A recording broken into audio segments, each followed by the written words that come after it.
4 days later, Dave and I head back to the stand. Day number 7 of the season and day number 4 in the stand. Like every year, things change after that first shot happens opening morning. But we've had a warm week, and all of a sudden the temperature plummeted today. So there are a lot of deer moving. Hopefully we see biggest, heaviest 5x5 I have ever seen in my life. So we've got about an hour of daylight left for our first day of the second time we've come out here. Oh, I'm gonna have to turn some heat on, it's cold. The beauty about being inside a box blind is what you can get away with. Movements, noise, etc. So the occasional phone call, I don't mind. Actually, it breaks from the monotony. With technology nowadays, I'm 3 hours away from my family, and look what we got right here. Can you see them? That's the twins. They are 15 months old in this next week. Hi Oakley, you're on TV right now. Put it on Barrett. That's where all the fur from the last deer we shot, Barrett is cleaning up the shop. Go little buddy. Come here. Oh, I have the cutest kids ever. Yeah. Alright, we'll see you later. Alright, bye.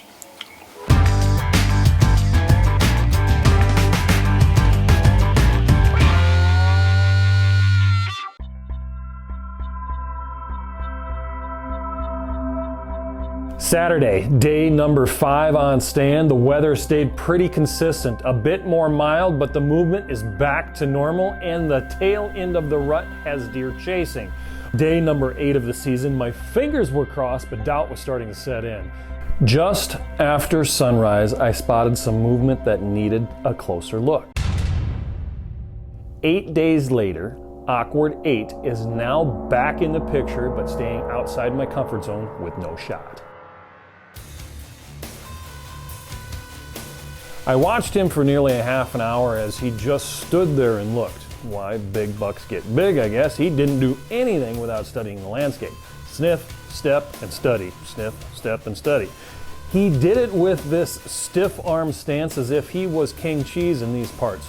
4 hours later, as I'm prepping my lunch, he got up, stretched his legs, and moved even further away. He was 450 and now pushing 700. Right now, we're super solid.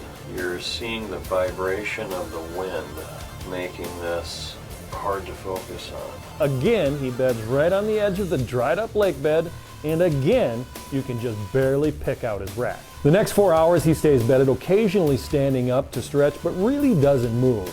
That is, until I heard a bang. Picked up my binos in time to see a neighbor pheasant hunting. Then I noticed the buck quartering towards me. Got the camera up and rolling just in time to see him stop. We are down to the last 2 hours of this hunting trip of legal shooting light, that is.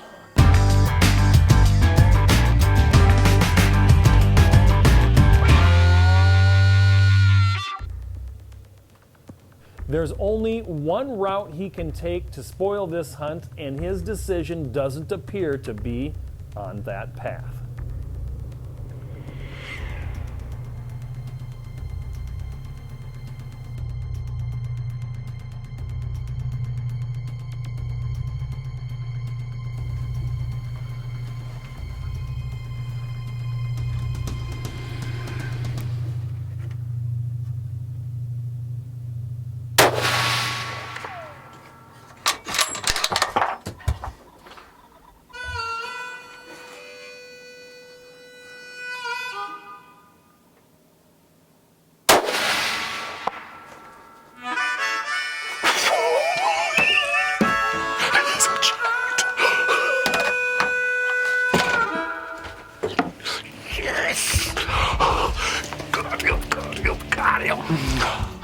Oh, man. He's a pig.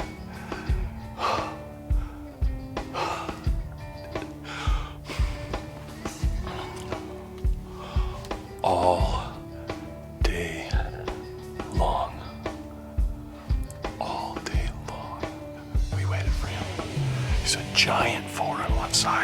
medium 4 on the other side.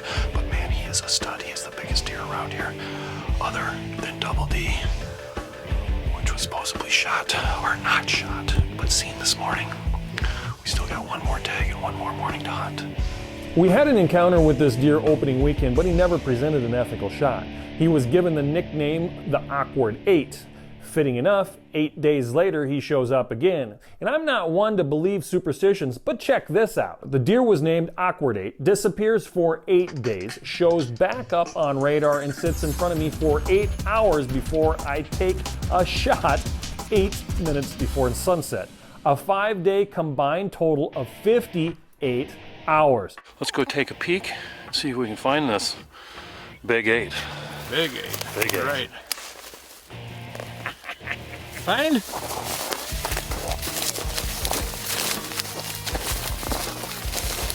Oh. I think I'll throw him back. He is broke off. Yep. Look how massive this deer is. Oh man. Yeah, he broke right here. Looks like he had a 5x4. It was what he was, and he broke it off. Yep. That's a good, massive deer. Oh, yeah.